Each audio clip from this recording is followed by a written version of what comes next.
Good evening, Jeopardy fans, and we are live once again here on hashtag Jeopardy Live panel presented by thejeopardyfan.com. As always, I am Andy Saunders, and I will be moderating tonight's discussion. We've got two recent champs on tonight's panel, so I will get right into the introduction.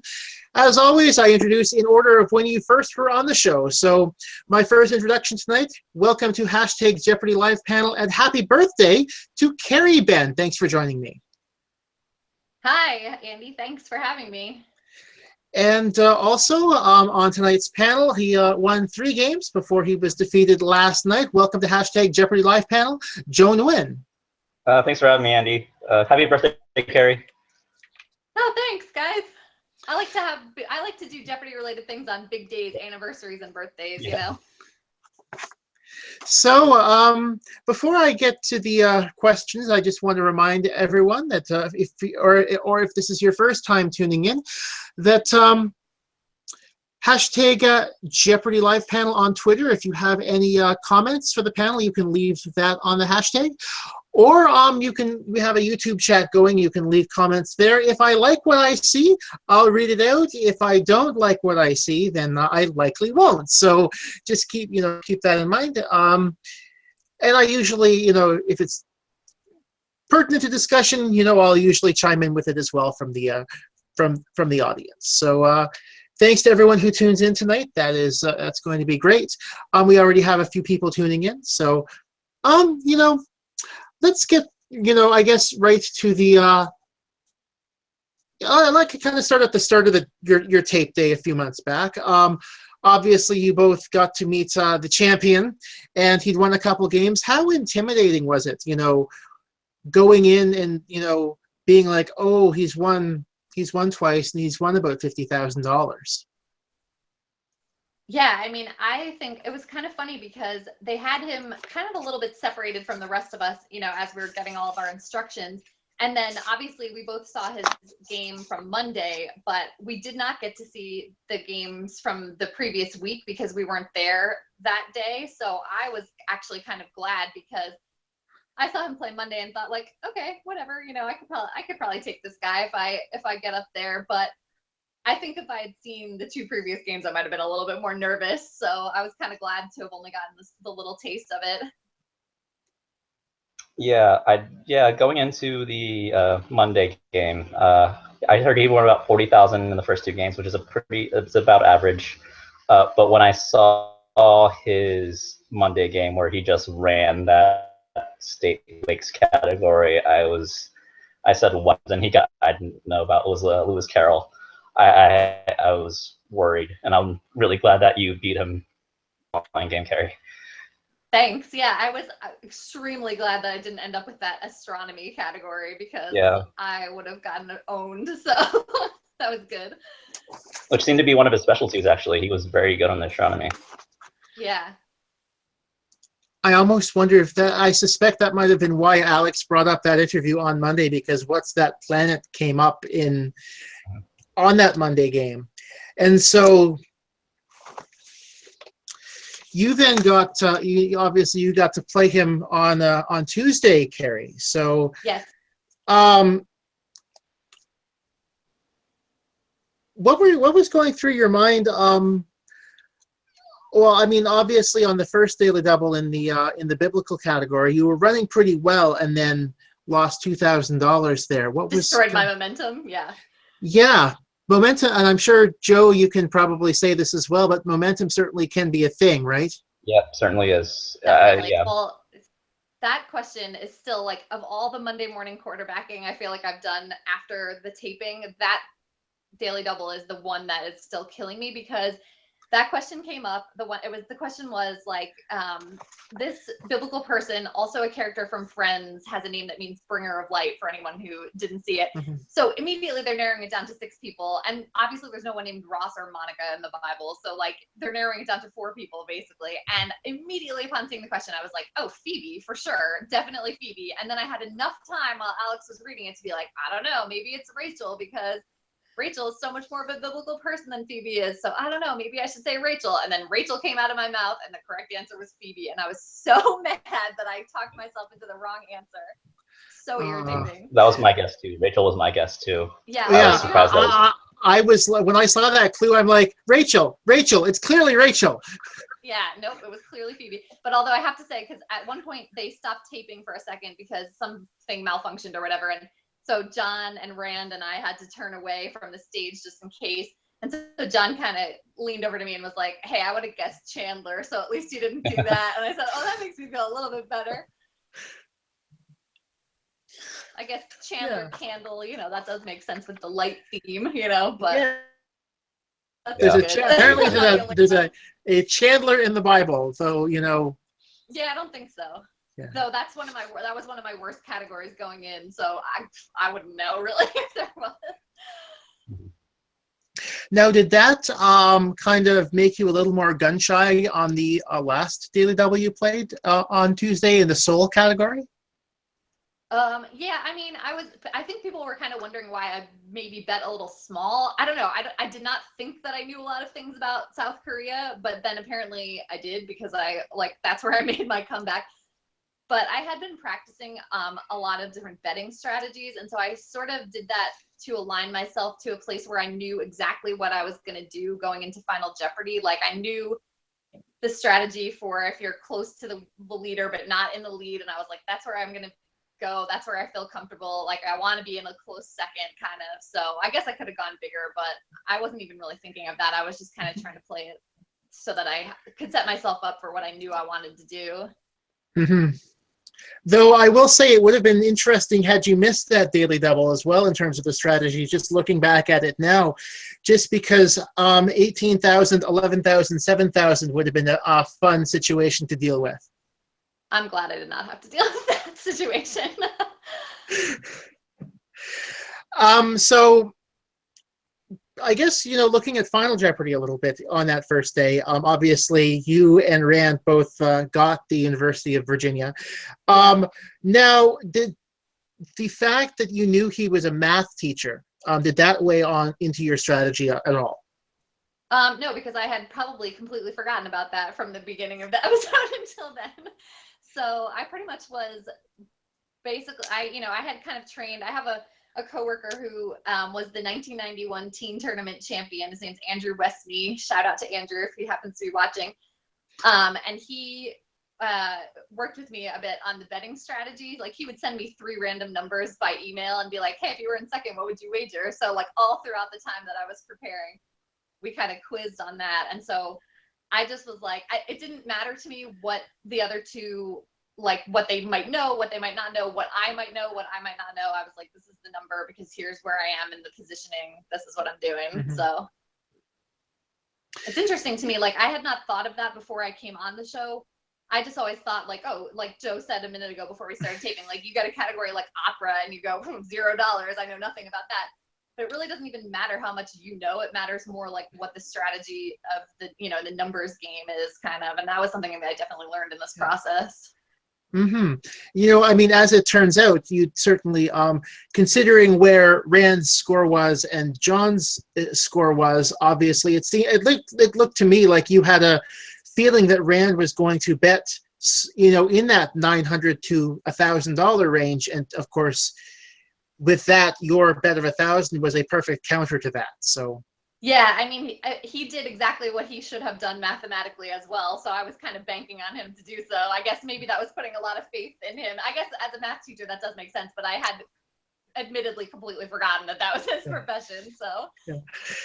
Because I certainly remember Rand. Actually, I'm going to be having him on next week's # Jeopardy Live panel. Unfortunately, tell him we said hi. I will for sure. Yeah, I think he's doing some work with the AP Calculus, so that's why he wasn't able to join us tonight. But not one of my better classes, I'll admit. AP Calc. Yeah.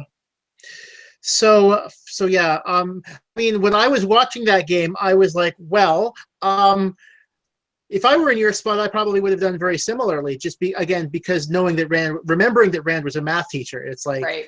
I was like, my first thought was, oh no, she's you might have been forced to try to cover him with 9,001. And then I'm like, wait a Right. second. He's a math teacher. He's going to go small. He's going to know to go small. Why not just, Totally. work And it that way? I had been practicing, and I knew that was my thing. It was either I had to bet under 1999 or over 9,001, and I was like, I'm not going that big because I'm pretty sure about my Civil War knowledge, but not $9,000 Yeah. sure. Mhm. So Yeah. too bad, because since John got it wrong, I could have doubled my money, but I go back. Yeah. So and I think Joe, you can certainly jump in with this as well with some of your thoughts. But I know, Kerry, your run was definitely a tale of two buzzer games. Yeah, certainly.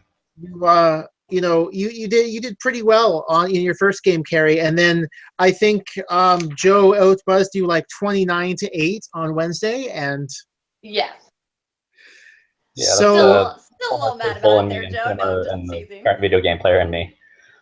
so video games, that's what it is. So were you lights then, or were you kind of just waiting off Alex's voice as well as being video games? I think it's just you have to go off the voice. I think I tried to go off the lights a few times and it just didn't work for me because when you're up on the podium, if it's a good buzz, you'll see the light for like less than a second, for less than a tenth of a second. It'll just blink for a second. If you wait for the lights, it seems like the lights are only there to let you know that no one else is buzzing.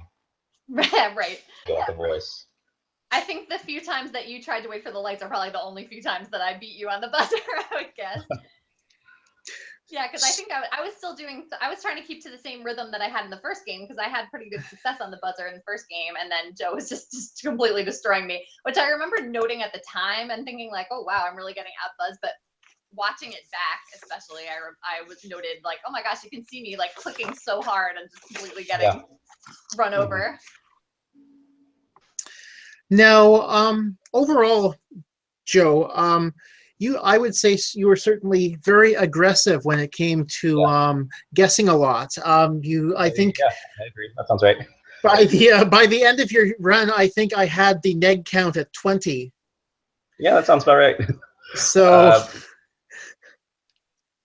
I'm pretty I guess I would say I'm pretty Martian, especially on a lot of the 400 ones, like if you're the top row questions where if you don't have control of the board, you just have to try and buzz in and hope that you can solve it. And if you can't, then being control of the board is such a huge part of the game.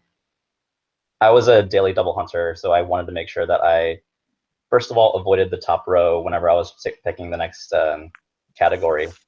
Mm-hmm. Yeah, trying to get those 400s or the 200s on the buzzer races and hopefully solve them if I can to get control of the board again. So it seemed like, okay, you certainly didn't have the greatest of success once you actually got to the daily double clues, at least early on in your run. I think you did have, you did lose the true daily double in the president's category, and then poetry was did not seem to be your I cannot suit. tell you how glad I am that I did not pull that poetry daily double because there's no way I would have known the answer to that. Yeah, I realize now. He says Frost, like, oh, mending wall, that makes sense. And then you just feel sad, feel shame for not being able to get it that time because you feel like in that silent studio, you feel like you're the only one that doesn't know the answer, and you're just feel very lonely. That's an interesting way of putting it, for sure. I don't know if I would have thought of it that way before you'd said that. Yeah, that's an interesting thing. I think that makes a lot of sense where, even when you watch it on TV, you kind of like half the time you're thinking like, oh my God, you idiot, this is the answer. And now I'm trying not to do that to people now that I know how much mental process is required to get the words to come out of your mouth on stage. Yeah. Going back to the Rachel Phoebe thing, I think there were a lot of people who were shouting Rachel at their televisions and then being very surprised when the answer was Phoebe. So that makes me feel better, so I appreciate it. Mm-hmm. So Wednesday's Final Jeopardy, Lisette, certainly gave you a bit of a gift there, Joe, in Final Jeopardy Yep, with very her much so. bet. A huge gift. Yeah, I think the gift totaled about $77,000. Seriously, I was really, really hoping for like an extremely hard Final Jeopardy question that I might have the only Yeah. shot at knowing, because I was in third place going into it that day, obviously, and it was maybe the easiest question of the past like 6 months. So Yeah, my wager was only about 3,000, and it was in the hopes that it would be a triple stumper where Lisette would bet logically. A pretty gettable Final Jeopardy. yeah. Yeah. I do think that's one of the easier ones I've seen lately. Now, did Lisette say anything, post game about that wager? Or what it was, why she said she was concerned that the category was going to be something very difficult. The category was communication, and thought the question was going to be very difficult, and I don't blame her. She said she was worried about modern technology, which was not a strength of hers, and I would totally relate if the category, if I was in the same situation, the category was like opera or ballet or some weakness, or if like a non-sports watcher would watch in the category would be Super Bowl champions. I could absolutely see myself sitting in her shoes and making that same wager. That's that's an interesting way of putting it for sure, and obviously. For such an easy question, the category delineation was extremely broad. Just the communications, it could be anything. Yeah.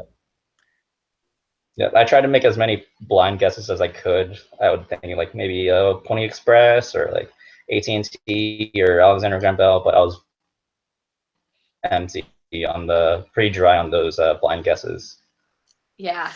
Yeah, I'm guessing. Yeah, I don't think emoji would have come up close on anyone's blind guesses. That's for sure. Not really. No.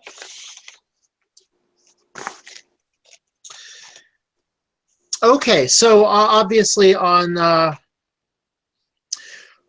in Thursday's game, you were running well behind Kobe for most of the game until that last daily double of 9,400. Had you considered actually going for the full true daily double? I thought about it. I kind of did. I thought it'd be kind of shameful just to end up with zero. Just to end up with zero by the end of the game, because I felt like there was a lot of buzzer frustration for me because Kobe and Christy were just being one of my strengths is sports, and I sports question that first round at all. I was 0 for 5 on the sports category, and the question in the other category I couldn't get in. I felt like I had to make a big bet where I could still hold a lead. I didn't want to just get like a couple $100 ahead of Kobe. I wanted to make sure it'd be like a couple thousand ahead of Kobe once I made that daily double. Because I had with the full belief that Kobe and Christy were just going to keep buzzing in and beating me. And after the game, I talked to him and he said, I kind of lost it. I kind of lost that groove after that daily double. And I don't know, maybe that daily double kind of shook him and maybe changed things. I just felt like a lot of things fell for me in that second round. So just as a viewer of that game, because I was done obviously after you beat me on Wednesday, which was before lunch break. So my mom and I kind of took off to go be tourists. We didn't come back after the break. So the first time I'd seen that was this past week when it aired. And I was like literally screaming at my TV when you said 9,400. I was like, oh my God, Joe, what are you doing? And then I was talking to my family, my sisters and some friends were there. After the game, they told me that all of their hands just went to their heads like this, because they saw me in the first game. I went 0 for 2 on daily doubles. I blew $52,000 on daily doubles the first game, and then when my back was against the wall, I had to make a desperate move, and it paid off. That was awesome. Yeah. So badass. Yeah, I remember exactly in that instant where I could hear gasps from the crowd. And I saw Alex Trebek's jaw drop a little bit. It didn't drop all the way. It dropped a little bit. But they added in the edit that he said, "Oh, hello." I didn't hear that at all. He just went silent and said like that. Like I wondered if I actually like did I do something wrong? Was that a bad bet, or is that okay?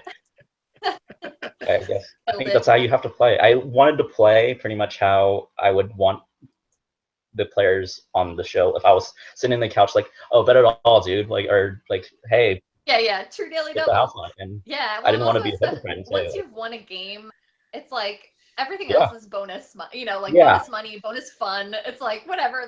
I'm just gonna do what I want to do, and Really, I felt whatever. I was just reeling from that first game where I was very lucky, and I was losing that second game. I might as well go for it. Like I had really nothing. Like I'm playing with house money right now. Right, I shouldn't have exactly. won that first game. I should have been, I should have been just heading home. But okay. Yeah, that's awesome. And so, Final Jeopardy, African capitals. What was your thought? What was your thought process on coming up with Brazzaville? Yeah. So, well, the wager, I felt like I wanted to wager enough to cover, and I felt like world capitals is one of the strengths of mine. I studied world capitals for a long time. African Same. capitals, I heard. Love it. Yeah. Congo River. Thing that crossed my first thing that crossed in my head was, okay, Congo River. It's probably talking about the Democratic Republic of Congo and the Republic of Congo. Mm-hmm. Well, Yeah. the Democratic Republic of Congo doesn't sound. It's not. It's there, but Yeah, I knew like it's that the named Republic after of anyone. sounds, yeah. And then with Brazzaville, it ended in Ville. Hopefully, there's someone named Brazza, because I've never heard, because I saw a lot of people on boards they haven't heard of a guy named Brazza. That might be it. So I half-heartedly and hopefully wrote down the name Brazzaville, and that turned out to be right. Mm-hmm. One comment on the YouTube chat from Jonathan Graham. It's strange that they did a really broad and then really specific Final Jeopardy category back to back. Yeah, I'm not sure if the timing's anything. I think that was just the way it works is there are like 6 question packets, and each one is randomly selected. So if there's a run of a certain subject of questions, it's usually just a coincidence. I'm not sure if it's yeah, it's a coincidence when people get categories they like too, because they pick them randomly. But I remember Maggie, who's the contestant coordinator, saying that sometimes the writers get on a real kick of something that they're like obsessed with, and then it keeps showing up over and over. And for example, the example that she gave was alliteration, and actually in my first game there was an alliteration category, and I was like, oh, thanks for warning me about that one. It was good. So I guess they get on a little streak of using the same reference book, and they just keep going for it over and over. Yeah, I feel I've definitely noticed that as well. It feels like the writer, there's one writer who finds one encyclopedia article and, manages to mine 3 different categories, and they a little bit similar, but not quite the same. And yeah. So when it came to Friday's Final Jeopardy and Augusta National Golf Club, there, it seems like Jeopardy took a little bit of heat for choosing to accept Augusta from some parties. I thought it was a fair acceptance, for the record, though there were people who didn't think so. But how long was people who don't think so? Yeah, that's funny. Like everyone thinks that, or everyone has their platonic ideal of how they think Jeopardy should be, and when it doesn't go that way, they get very upset. And yeah, well, so right when I saw the clue, it was sports and social barriers, and I was a big fan of sports. That's one of my strengths. I felt like confident in that bet. When I saw the clue, I immediately said, I know this. I know what they're talking about. So I just wrote down, what is Augusta? And I stared at it, just looking at it and thinking that just looks wrong. Like, do I have to write down the whole thing, the whole name? And in my mind, I crossed, is it just called Augusta? Because I've heard it called just Augusta. Or is it called Augusta National? And I wasn't 100% sure it was called just Augusta National. And by that time, I wasn't sure if I had had enough time to write down Augusta National Golf Club. So I just wrote down Augusta Golf Club. And when they when they were about to reveal the answers, one of the producers yelled for a hold, and then Alex Trebek walked over and he specifically said out loud, "I had a feeling this was going to happen." I think he had a feeling that the exact name was going to be a tricky one, and whether my answer was going to be acceptable or not. Oh, that's interesting. I love the behind the scenes stuff like that, where there's like, you know, the challenges and whatnot that they don't show you. Mm-hmm. I've definitely heard of Augusta. I'm a big sports fan. I hear it every April when the commercials come out on CBS. Right. I knew it was definitely Augusta. I wasn't 100% sure it was Augusta National. And when you're on that stage trying to, under time constraints, what to decide, you maybe make a Augusta Golf Club. I think I should have just said Augusta, and it would have been a less of a controversial decision, but I just felt like I had to write something down. Mm-hmm. And so I'm guessing they didn't. Yeah. I'm guessing they didn't take a lot of time to rule against Aaron on the Masters Golf Club, though. That might have come up in the discussion. I'm not sure if it was 100%. It may have, may not have. I'm not sure. But I remember specifically when Alex was walking back from the judges' table, he looked down at the ground, specifically avoiding eye contact with me, and just me thinking, "Oh, did I just blow this? Did I just blow it on a sports question?" That, yeah. Yeah, you'll never hear the end of it then. Exactly. I mean, as it turned out, specialized in sports law. I have a sports law certificate. You know, as it turns out, you would have won the game anyway. It was just a matter of, you know, $20,000, but. You know, just $20,000. Yeah, that's all. You know, whatever. Yeah. Yeah, that's quite a, to be honest, that's quite a bit of money. So. Yeah. More than I won total, so. Some more comments from the YouTube chat. This one's from Trevor Mahoney. Armchair refs in the game of Jeopardy meta to another level. Yeah. Especially with the, that's obviously a reference to all sorts of armchair refereeing in professional golf. Yeah, we're pretty much the Mike Wilbon's 20 Korheisers of Jeopardy.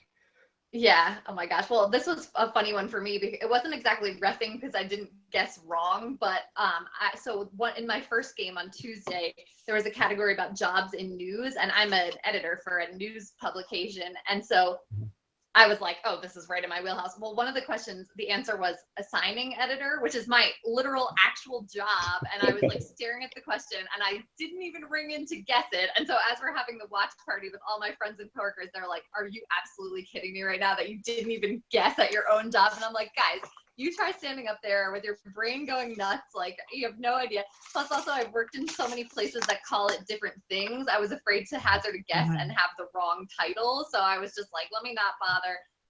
But all my friends were like, are you serious that it's your own actual job and you didn't even try to guess what it was? It's like, well, you try it and let me know how it goes. Yeah, it's just weird when you're on stage like that. Like the pressure, the situation, you have a couple of brain farts every now and again. It happens. It's just weird. Like you try to break down. It's really just 61 questions in a game. I mean, I feel like I did a good job reining in the nerves and everything, but it was just like a couple times my brain just went, oh, I'm giving up. I don't know. So it happens. Yeah. So moving on a little bit, I think, Joe, you might be the only one who's able to answer this question because you already mentioned, Kerry, after the Wednesday game, you kind of got to play tourist a little bit. But obviously, Joe, you got the opportunity to have lunch in the Sony commissary on their dime. So one question I always ask here on panel is, what did you have for lunch? I had burger, fries, and an iced tea. I heard about the Alex Jacob suggestion of like eating a light lunch, having a salad or something.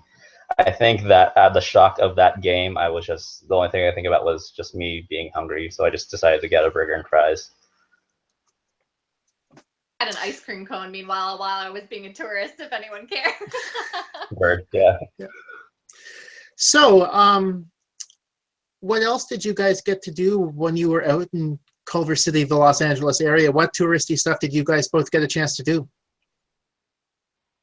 I brought my mom with me actually when I went. My husband was hoping to come, but he is a teacher and he couldn't get time off from school. So my mom and I went. Neither one of us had been to LA before. So we We went to Venice Beach. We walked around on the boardwalk. It was actually quite cold, Joe, right? While we were there, it was like 50-something It was degrees. pretty So it was chilly. not exactly. Yeah, I Yeah. remember being like, And I I don't heard New really York get was it like why people amazing love weather living here when I because was it's freezing. on. But we went Yeah. to the beach, and then so I put my mom on a plane Thursday morning, and then I had a little more time before I had to catch my flight. So I went to the Getty Museum, which is like up on a cliff overlooking the whole city. So that was really fun. I went up there to like walked around the grounds, looked at some of the art, you know, just kind of took in some of the views of the city and the ocean and everything. So that was really fun. Nice. Yeah, I didn't get to do much sightseeing. I got to hang out with some friends that were in the LA area. So after I taped on Wednesday, I flew back to New York on Thursday. I performed a stand-up set in New York on Saturday night, so I had to be back in LA, back in New York, and then they flew me back to LA on Sunday. Yeah, if I in hindsight, I probably should have. If I didn't have that stand-up set over that weekend, I probably should have stayed in LA to not have to do a cross-country game. Actually do some sightseeing, relax, and hang out. Yeah. But after I lost that game, my sisters and I went out to have lunch. We saw Get Out when it came out. We saw the movie and yeah, just had dinner with some friends and then flew back to New York on Tuesday. So this taped, so your second tape date would have been the 27th of February? Yeah, it was the 27th. It was, yeah, they usually tape on Tuesdays and Wednesdays, but for some reason, I think it was because that Wednesday was Ash Wednesday that they moved the schedule up from to Monday and Tuesday. Okay. Yeah, that was a weird turnaround. And it happened to tape the day after the Oscars. If you saw tonight's episode where the category was the Oscars, there was a bit of a surprise reaction from the audience when the Oh yeah, I saw that. Well, I was like kind of laughing too because I was trying to figure out what to do on Thursday morning when I had all this time to kill for my flight, and then I had heard on the news that morning like, oh, all of basically like the downtown Hollywood area is closed off because they're setting up for the Oscars, which was the Sunday after we were there for our first tape day. So I was like, well, I guess I'm not doing that. I'm not going to try to go to the Walk of Fame or anything like that because I'm never going to be able to even get there if it's all, you know, they're setting up the red carpet and everything already. I didn't realize it would take them like 3 days beforehand to get everything set up. I figured it might be a, maybe just a weekend thing. Yeah, you'd think. Yeah, So I know. I'm glad I didn't get that Oscars category because I'm not good with my movies. Really, that's one of my weaknesses. So I was glad to not have anything with that. So I saw Buzz after Buzz and I at game, and when we saw, well, I don't know if we want to spoil it. We wouldn't. After that, Buzz and I just looked at each other and said, "Yeah, we would have gotten that one." And it was just a bit of a yeah. But again, it's all about the luck. It's about the questions, about the timing. Mm-hmm. Absolutely. So I know you've already mentioned one or two stoppages. Were there any other stoppages that you remember from last week's games? Yeah, so in the game, go ahead, Kerry. Oh yeah, so the game that Joe and I played against each other actually, so when I was the returning champion, like right in the beginning of the game, my microphone stopped working and it was like making all these weird noises and everything. So they had to grab me and like run me all the way to the back and have the sound guy re-mic me up with a new mic and everything, which I mean, certainly there was a bad category draw and whatever in that game, but I do feel like it threw off my, like my stride a little bit, having to have, it was like a little flustering to have to do that. Yeah, we were concerned about that when we were talking about it at lunch, where you were worried that something happened with your microphone, and it was like you were worried that something happened with you, or it was your fault. And, like, we didn't want you to feel that way at all, or we were like, concerned that it got into your head or got in your emotion. Like, I'm sorry if it did. I think it was fine. Yeah, it was just like, it was weird because it just threw, like, I was all up there ready, like, okay, I'm here and ready to play, and then it was like, no, hang on, come back here for 10 minutes, and while we fix you up and like throw off your whole roll here. So. But then I think the first game I played, there were two stoppages, actually. The first one was not long after that Phoebe Rachel question, and then I forget what the second one, but it was another thing where they just had like something malfunctioning with the board or whatever, so we all had to turn away just in case any questions popped up in the interim. But once they got it all sorted, we just continued right on. As for me, the only one I specifically remember was the Augusta Final Jeopardy. It was pretty clean for the rest of my games. Yeah, but that's definitely the one that was the most notable, because that was the one that, I had a couple $1,000s riding on that one. Yeah, for sure. Well, even in the game we played against each other, I challenged the last daily double of the game, which is the one where I transcontinental cables, and they wanted transatlantic cables, which I think I got probably like 15 texts from people of the night that it aired being like, you were robbed, you totally should have accepted that, which I said, yeah, I thought so too. But that was a little bit like nerve-wracking going into Final Jeopardy, because I was basically waiting to make my wager until they returned to me to tell me whether or not they were going to accept that, because obviously it would have changed my score quite significantly had they given me back. It would have changed everything. Yeah. Yep. But well, the primer answer that I guessed, that happened, that overrule happened in the commercial break, and I didn't challenge it. It was that was a word that I really hadn't heard of before. Yeah, that's one of those words you only see on paper and you never like read out loud. But I realized, like, as soon as you said that, I was like, oh, he pronounced that wrong. But I was like, oh my God, I hope they notice it, because I do not want to be that jerk who's like, oh, here, like, give me points, totally. Someone got the wrong answer. So I'm glad. I mean, not that I'm glad that you lost the points, but I'm glad that I didn't have to be the one to say it. Yeah. No, they have the judges, and they have the attorney that works there that is arguing for our side. Whenever there's a overrule, there's a questionable call or questionable response that may change the game. Yeah, and it was interesting because in the game we played, actually, I forget what the answer was, but Lisette had one where she said something and it was like sort of mispronounced, and she kept saying it and saying it. And I remember. Louis Vuitton. The Louis Vuitton and Louis that's Vuitton. what it was. And so I remember my mom saying like, well, I think they shouldn't have given that to her. And I said, actually, in the green room, they gave us the instruction that if Alex does not say no, you can keep talking until he says yes or no. Like if he doesn't immediately say no, that's wrong, you can keep trying to pronounce it until he finally weighs in one way or the other. So they were totally right to have given those points, obviously. Yep. It was just like, if you didn't hear those instructions, you might have thought that was odd. I was upset that I couldn't get the bounce back, that he didn't overrule it the first time. But but again, she obviously knew what the answer was. That wasn't gonna whether she knew it or not. Like, she knew it, and it's just she misspoke. It happened. Yeah, totally. Yeah, absolutely. And I mean, that's certainly that whole thing where, a contestant has said one thing, Alex or the judges have said, say it again, and then they say the correct response. Brad Rutter, that happened, he did that in the Battle of the Decades, his first round, and that actually was the reason why he advanced in that. I remember his opponents not being particularly thrilled by it, but certainly that was, those are the rules, and you guys just hold of them, and that's certain. By the rules, she was treated properly there. So. Yeah, exactly. Yeah, I had a lot of people question me. That's kind of why I brought it up, because a bunch of people asked me about that, and I was like, no, absolutely, according to the rules, that was the right call. So I just think people kind of don't know that that's what the rule is. Yep, absolutely.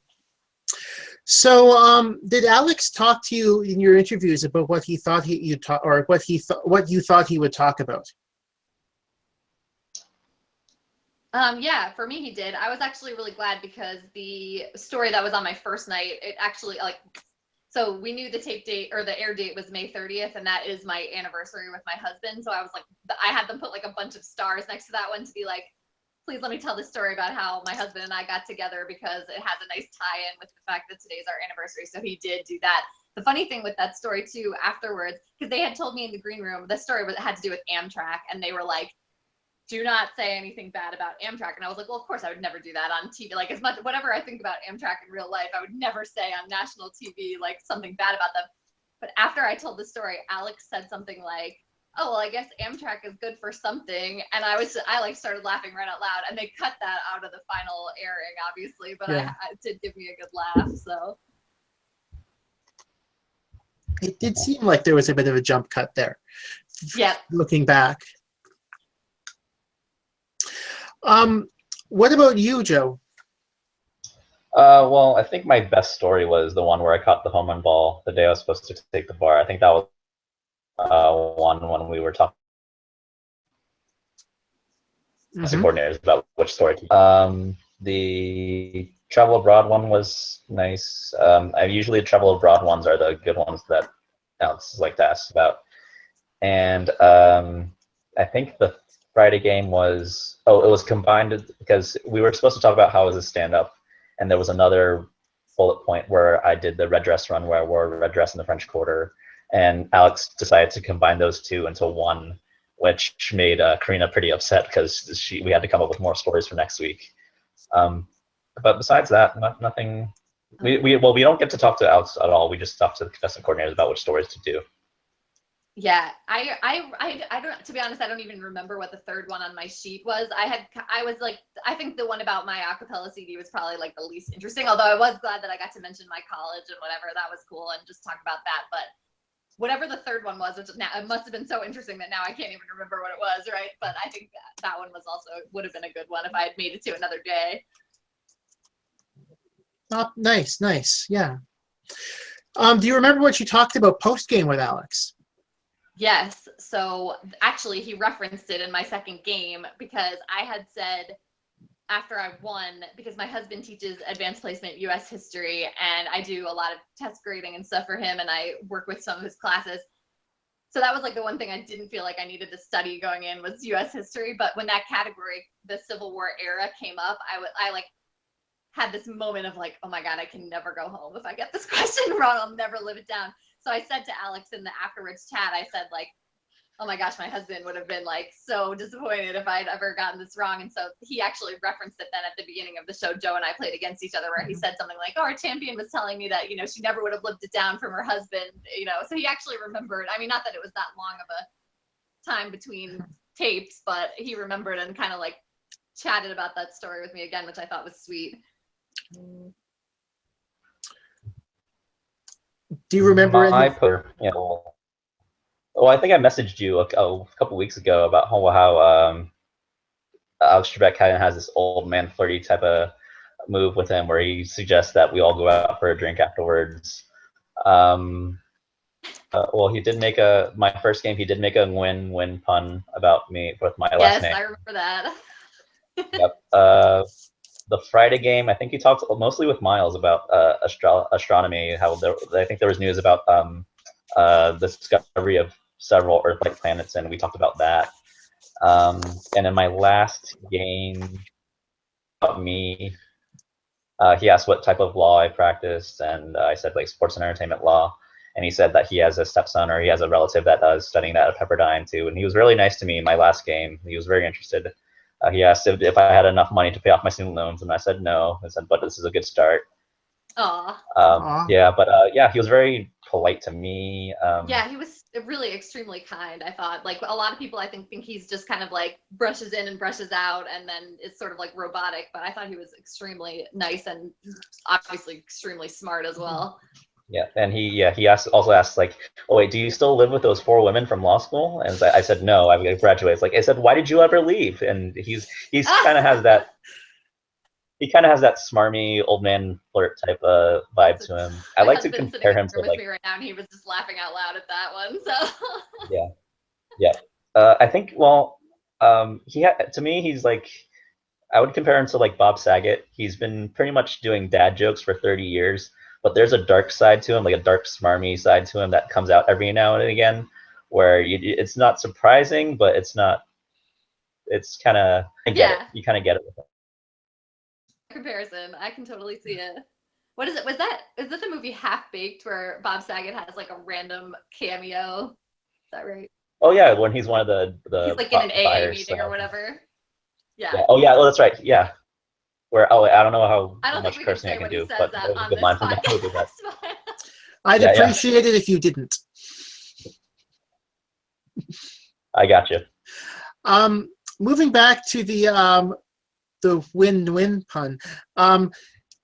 It jogged my memory that he originally thought that Lizette had actually won that game. So Yeah. how did it feel, being like, Lizette, you're the winner? No, wait. Joe, you win. I don't know. That was awkward as heck. To be honest, I had tuned out once I saw that Lisette got the right answer. I really just didn't, because I was convinced, like, okay, I felt like the question I blew it on was the Wadsworth Longfellow Wordsworth mix-up, where I knew it was Paul Rere's ride, and I made that mistake before getting on the show. And I was like, oh, I missed that question that I've missed before. Lisette, that's the worst. And I just blew it. That was my shot, and I was just hoping for a triple stumper where I wagered a little, and hopefully that Lisette wagered a little. It turns out we all got it right, but I made enough, but cover her for some reason. And when I heard Lisette got the right answer, emojis, I just tuned out. Like, okay, that's it. The dream's over. I just blew it. And then I saw the scores on the scoreboard up above the cameras. I said, I couldn't believe it. That was it. I just won for somehow. I just came out on top. Obviously, playing against you, I couldn't see your face when that happened, but having watched it back, and like your face encapsulated that exact stream of emotions and thoughts as it went through. Yeah, I tweeted out a photo of me with my hands covering my face like Stefan from Saturday Night Live, and it was just it was absolutely, yeah. That's amazing. It was just a weird feeling, and I don't know if you heard the shriek in the crowd. That was my sister. I've never heard her shriek like that before. She told me that after my mom being like, "Oh no." Yeah. After the show, she said she told me that she wears one of these smartwatches that keeps heart rate. It hit 190 beats per minute. Oh my god! Wow. I don't even think mine was like that. That's hysterical. Yeah, I think my mom said she was way more nervous than I was based on comparative chat afterwards. Mm-hmm. So, in the few months since taping and airing, how different is it watching Jeopardy now that you've actually been up on stage and had the chance to tape an episode and be a contestant? How different is it watching the game now? First of all, well, this started a little bit before I went on, but I am definitely like a lot of days I'm like, oh, thank God this wasn't my game, because they're, like if it's a bunch of terrible categories, or a couple times I've been like, oh, I wish this could have been my episode. But I think the biggest difference for me is like not being so quick to judge people who make boneheaded mistakes, or like, I mean, some of the stuff is like, okay, the betting and whatnot, maybe you should be practicing or like reading up on or whatever, but you just like connecting your brain to your mouth sometimes is more than you can even achieve while you're standing up there on stage. So I'm trying to be a little bit less like, oh my God, how could you get that wrong, you idiot? And just kind of be like, yep, I totally know what that feels like. Yep. I have a lot more empathy for the players now, especially when I made a really boneheaded answer. Well, I made a couple actually. The one with, I remember specifically the paratroopers one where I said the SS because I couldn't solve it. I had no clue what they were asking for. I just had to blurt out a name. The Mandarin oranges instead of Mandarin pancakes. Mm-hmm. I said oranges from my couch on that one, to be fair, so I was with you. But being a person of the Asian persuasion, that kind of got some flack on for that one. Oh yeah, that's funny. Also the Bavaria one where I totally forgot the category, which I know is a cardinal sin in the Jeopardy world, where I just forgot that the answer had to start with BEE. Yeah, I just forgot the category. Same thing happened to me because I'm a huge Dancing with the Stars fan, and I to the point where I used to blog about it for the Wall Street Journal, like their culture blog, with a friend of mine. Mm-hmm. And one of the questions in my first game, I had totally forgotten that the category was alliteration, and they popped up a picture of Donald Driver, and were like, "Hey, this football player won Dancing with the Stars," and I'm like racking my brains, like Emmett Smith, all these other people, Jerry Rice, like. Von Miller, all these Antonio Brown, all these people, football players who have competed on Dancing with the Stars, totally blanking on the fact that the category was alliteration, and obviously the answer was Donald Driver. So I didn't bring in, at least I didn't guess wrong. That was the only good thing about that. But yeah, you have to pay attention and keep up with what the category is, or you can make some bad mistakes. Yep. For that question, I probably would have buzzed in immediately, try to solve it there, and say to myself, "Oh, that's not Michael Irvin, is it?" Yeah, right. Well, I was also like, I cannot be that person who guesses the wrong African American person and be like, like in front of national television. That would be literally the worst. So, but I did know Donald Driver won that show. I just couldn't get there in time. That's what's tricky about this game, that people just don't understand or don't get, that it's a pressure situation where you try to buzz in and try to think of a thing that it's maybe obvious to you, but it might be obvious to other people. Right, and it's far more obvious when you're sitting at home on your couch with no money at stake than it is when you're on stage. So, I find that often a lot of people have their kind of stories from back when they were younger as to when they first started watching Jeopardy and became Jeopardy fans. So my question for you guys both, what kind of, how did you both become fans of the show in the first place? I seriously cannot even remember a time that I didn't watch it. I remember even like watching Jeopardy and Wheel of Fortune, which when I was like 2 was my favorite because it had a catchier theme song, I think. But I just always watched with my parents. We'd watch when we were at my grandparents' house. We used to have the actual, like the original NES game of Jeopardy where there were like 8-bit people. I would be like, we had the board game and I would play Alex Trebek and my parents would be the contestants. Just always. And it wasn't until recently where I thought, hey, I could actually go on this show. I just sort of was always a lifelong fan. Nice. Yeah, I've been watching since I was a kid too. Yeah, since I was really young. My family is kind of a TV family. We watched a lot of TV together.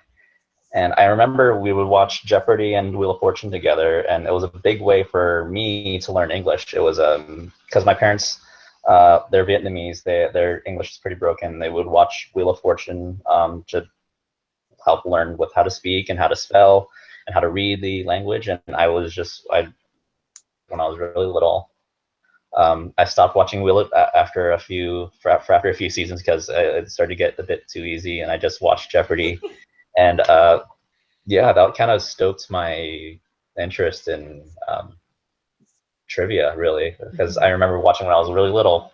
I would get maybe 1 or 2 questions, and it would be all about cartoons, and I would get those. But after a while, a lot of the information just started to stick in my mind, and I just kept watching, and turned out to be a pretty good player, I guess. I did Quiz Bowl in high school and college, and it turned out to be a pretty good way to pretty entertaining big hobby in my life.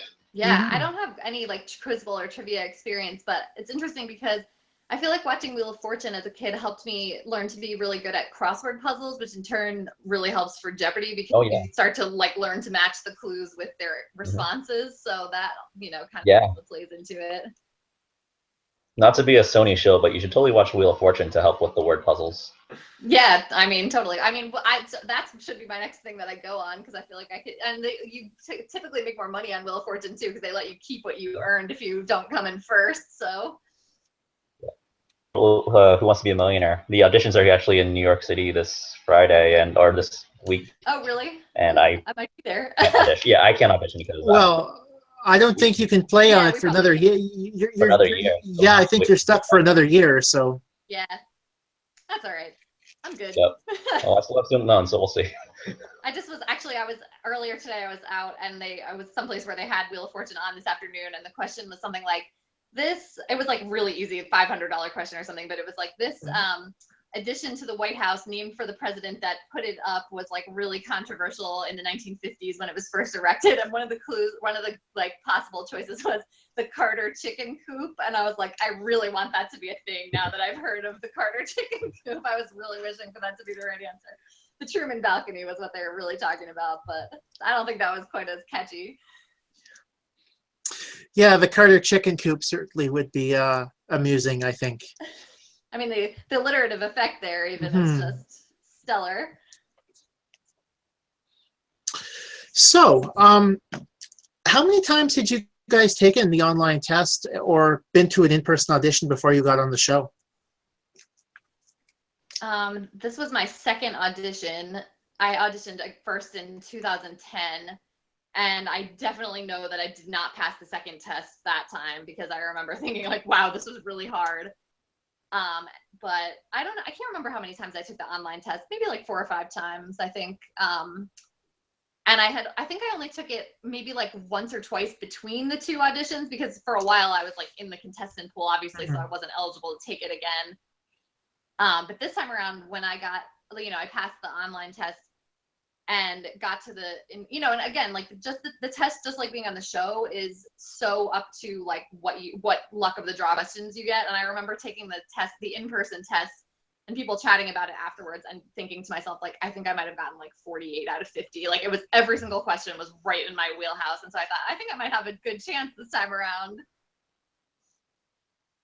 Yeah, I've auditioned pretty much every year since I was 18 or 19 years old. I've had taken the test at least. I got 3 in-person auditions for college Jeopardy. I think I got it my sophomore, junior, and senior year. Nice. And I remember my junior year, it was I went with one of my classmates, Sid Chen. He didn't know about the online test until I told him about 30 minutes before to take it. We both got the in-person audition, and he got the call to be on the show, and he got to be a semi-finalist. And you're like, damn it, why did I even tell you about this? Yeah, exactly. Well, no, it's good. I mean, it turned out okay. I got good on for him, yeah. Yep.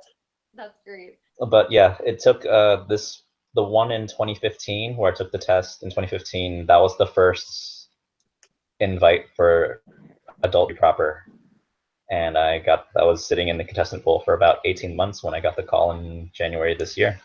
Oh wow. Yeah, so my test was my audition was, I got called in January just like you, and I think I had auditioned in the previous June, so I was like only in the contestant pool for, I don't know, 6 months or so. Yeah. So I auditioned the year like 6 months after you or whatever. Actually, did you audition in Boston? In Atlanta, actually. I was in New Orleans at the time. Oh, okay.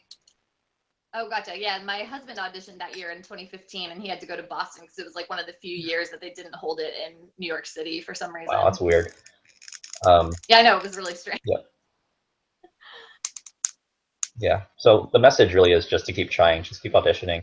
I hear people that even pass the test. And it's like and sometimes you never know. Like I remember the first time I did get called to audition, I had taken the test before this, but I remember thinking it was such a good omen because one of the questions on the online test, I used to work for the Wall Street Journal, and we worked in the News Corp building in like sort of, Midtown Manhattan, and online Australian media mogul, blah, blah, blah, blah, blah. And I was like, I just saw him in the elevator like 3 days ago. So this is probably a good omen for this test. So you never know what kind of questions you'll get that play into your life experience. Yep. I know that, I just retook the online test. I had auditioned in Kansas City in 2015, and so this was my first cycle back in the oh nice back for the online test. Good luck. How did you do? How do you feel you did? I feel I did. I'm confident with how I did. I think I got somewhere between around 38.9, 40 on. Yeah, that should be plenty, I would think. Yeah, I thought it was a good omen too, because there was a question about Drake, and I always seem to enjoy making views from the Six references, and there was a question about views on the Wednesday test. So oh nice. So well, along those lines. So here's the worst thing. So like I said, my husband had auditioned in 2015, and now he's out of the contestant pool. His 18 months are up, but he just went to take the test this past week, and he was taking it, and his computer blue screen of death right in the middle of the test, and it was on the last night, so there was nothing they could do to like give him access to the next day or something. So he got about 2/3 of the way through it, and his computer totally died, and so now he's stuck waiting until the next time. I don't think I've ever seen him madder. I thought he was going to throw his computer right out the window. Well, I think there's some people that actually stay in a little bit longer than 18 months. Yeah, because I think it was October 2015. So at this point, it's been probably almost 2 years. So. But even I've heard some stories about just about as long as. So yeah, you never know. I'll tell him to keep his keep hopes up. up. Alive. Yeah, I want to go back. I keep telling him he's got to get on so I can go and sit in the audience. Me too, totally. Yeah, that's one of those weird experiences where you, after watching your episodes and after leaving the studio, where you have that feeling like, oh, this is it. That was it. Again. This is like a big lifelong dream of mine, and I got it. That's it. What do we do now? Well, and it's interesting you say that too, Joe, because I feel like we're both pretty young, and so it's like this was like at the very top of my bucket list, and now I'm like, oh, I just turned 33 today, so like, where do I go from here? I've got to find a new trivia related goal. Yeah, I got to find a new game show, I guess. I think Who Wants to Be a Millionaire is next. Yeah, I'll see if I can make it to Rundle A in Learned League. That seems unlikely this season at least, but we'll see. Oh, I'm not in Learned League. I have to try to find a invite or something. I'll recommend you. I was about to say there are plenty of. There are ways to make that work for sure. So. For sure. Ken Jennings is actually in my division, which is kind of fun. My coworker Andrew, who I mentioned before, who had helped me with the betting, is facing Ken Jennings later this week in Learned League. So we'll see how that goes. I probably will. Now that you've mentioned that, I will definitely try to, seek that, at least take a look at that matchup once it's finished. So. Yeah, for sure. I think it's day 20. I'm pretty sure. I forget what day we're on right now, but I think it might be this Friday or next Monday. Well, I'm actually through all of the questions on my note cards. So if you guys have any questions for me or any questions for each other that I didn't bring up, or anything that you thought I'd bring up tonight but didn't, now would be the time to kind of bring that up for the panel. I don't know. I'm all right. I don't know. I mean, how many times have you tried to take the test, Andrew? Oh boy, I pretty much every opportunity since since the online test has happened. I think the first online test was in 2006, because I remember that I had just I had bombed an in-person audition my sophomore year of university, and it was the second. That was the last time they had just done the random drawing before the online test. And so, I mean, I've been doing the online test now for as long as I can remember. So, and I've had a couple of in-person auditions, and so it's. Well, so that's great. I would say if you get called, like, I think one of the things that really was helpful to me, so in addition to that one coworker I mentioned, I also have another coworker, guy named Michael Rose, who was on the show, I don't even know, a few years back, and he came in second, I think, in his episode, but the two of them agreed to take me on in a mock game. The CEO of our company served as Alex Trebek, which is hysterical. We had everybody there to watch, but it was so helpful. Not only just I felt like it got some of the nerves out, and it also helped me sort of assess my ability in terms of I had gone into it with this mindset of I'm not going to ring in if I'm not 100% sure of the answer. And then I kept getting beaten because I would be I'd get that instinctual, oh, this is the answer. And then I'd be like, no, but I'm not totally sure, so I'm not going to ring in. And then I would have been right. So it really helped me hone that sort of oh, okay, well, I'm not ringing in if I clearly have no idea, the nuclear physics category that came up in my first game. But if I really get that gut instinct, maybe I should go for it. So I feel practicing a bit beforehand is always a helpful thing if you're, going to get called. Yep. Certainly the biggest advice I would give to all prospective contestants to try it out. First with the online tests, subjects are, because I feel like the weakest subjects I had taking the test over and over again was the modern literature, recent Pulitzer Prize winners or recent books. Yes. Or books that got adapted into movies and TV shows. Those are usually big ones. A recurring theme, a recurring subject would be the most recent champion winner of any certain sport, like World Series champion or Super Bowl champion or something like that. You'll tend to get some of a feel of what they're looking for on the tests with current events, at least. So that's a couple extra points that I probably would have not gotten. For sure. Mhm. And when you do get the call or for audition, keep trying to practice at home. Keep track of your Koreat scores. I was usually a high 20s, low 30s player. I think my best ever score was a 40,000 one time and that was after my taping. Just keep practicing at home. Keep down a notebook of all your weaknesses and try to make them strengths at some point. And also work on a buzzer. I like to more fly by the seat of my pants, so I did not keep track of my Koreat scores ahead of time. Although probably I would have that's why I didn't win as many games as you, Joe. But I definitely would echo the part about the buzzer, but also I kind of like divided up the things that I knew I didn't know. And it's funny because I actually said to a couple people, I'm never going to be able to learn nuclear physics in 6 weeks. And then that was an actual category in one of my games. So I was like, really? Are you serious? But I did. I'm kind of glad you took the bullet on that one, on that category. God, that was such an awful guy. I literally didn't ring. I like almost put my buzzer in the holder. I was like, there's no chance I'm going to know any of this. But my high school physics teacher is probably like dying, or like in Pennsylvania back where I went to school, because I clearly remember nothing of what he taught me.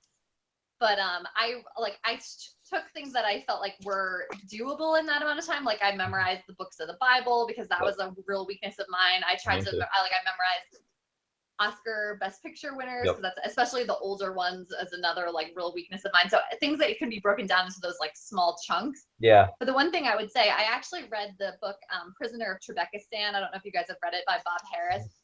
Awesome book. I highly recommend it. I think it might be out of print, so it's a little hard to find, but I read that and it was fascinating. But also I completely started panicking, and then I finally realized he was writing about his preparation for the Tournament of Champions and Battle of the Decades, which a lot harder. People really know what they're doing on the buzzer. They know more than 90 to 95% of the clues.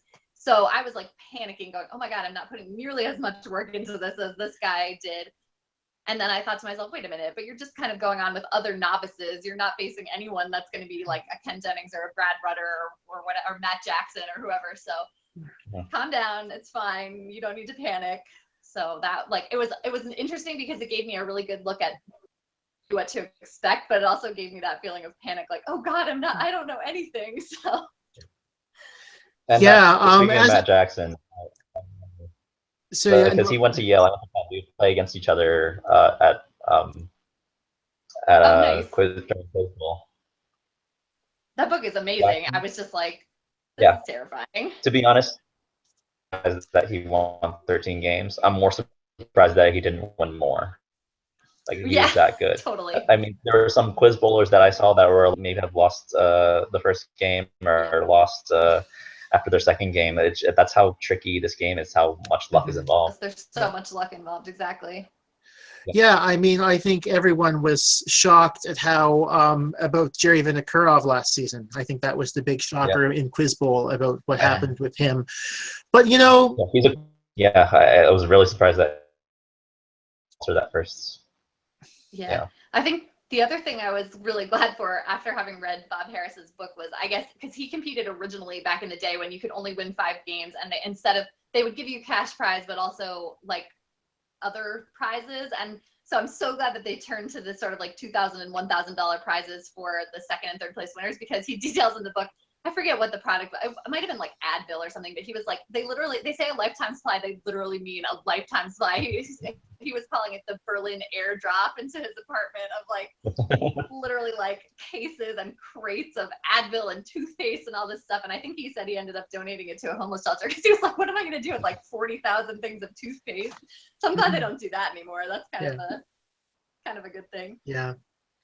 As it turns out, I lent my copy of Prisoner of Trebekistan out, and I can't remember who I lent it out to, but it has somehow gone, it has disappeared from my bookshelf, and I don't know where it is. And well, it's funny because I was trying to find it, and I couldn't get a hold of it, and it turned, we have like in my office, we have a little bookshelf that's sort of like take a book, leave a book. And it was on that shelf. Someone came over to me and was like, hey, I thought you might be interested in this. And I was like, guys, I've been searching for this book for like weeks. So it was perfect. It just happened to show up in my office. That was awesome. Nice. It was a sign, I think. It was I think so. omen. One of those good omens, yeah. Exactly. Oh, apparently Bon Ami Cleanser is another one of the things from. Oh yeah, that's another thing you don't need. Yes. 40 years worth of supply of. Yeah, that one Thanks to from. whoever wrote in with that one. Yeah, Matt Carberry wrote in with that one for sure. So. Nice. That's great. Glad to So- know there are other fans of the book out there. Mm-hmm. So, I'd like to thank you guys for coming on hashtag Jeopardy Live panel with me. Yeah, thanks for having us. This is Yeah, awesome. thank you so much for having us. This was a blast. Yeah, And, you're like the Chris Hardwick of Jeopardy. This is like the Thank Talking you. Dead of Jeopardy. Yeah, it's kind of turned into that, hasn't it? So yeah, thanks Love for it. joining me. Thanks to everyone who tuned in. I'm aiming. I think I have most of June scheduled out into the calendar because I have to fit it around. I'm going to personally be in Ottawa for a couple of weeks, so I'm around Canada Day, getting a chance to actually see the nation's capital on Canada Day. That's going to be nice. But Cool. That's awesome. yeah, so, but no, in terms of scheduling that all out, I think the next episode is going to be on June the 12th. That's next Monday. We're going to stick with the 9:05 p.m. Eastern just because it seems to work better all around for people. And following that, I think we're going to go the 17th, the 28th, and July 5th. So if you're listening, you may want to pencil those dates into your calendar. So they may change depending, but yeah, I'd like to thank all of you guys for tuning in and both of you again for joining me. I'm just going to get the credits card up on the screen because there we go.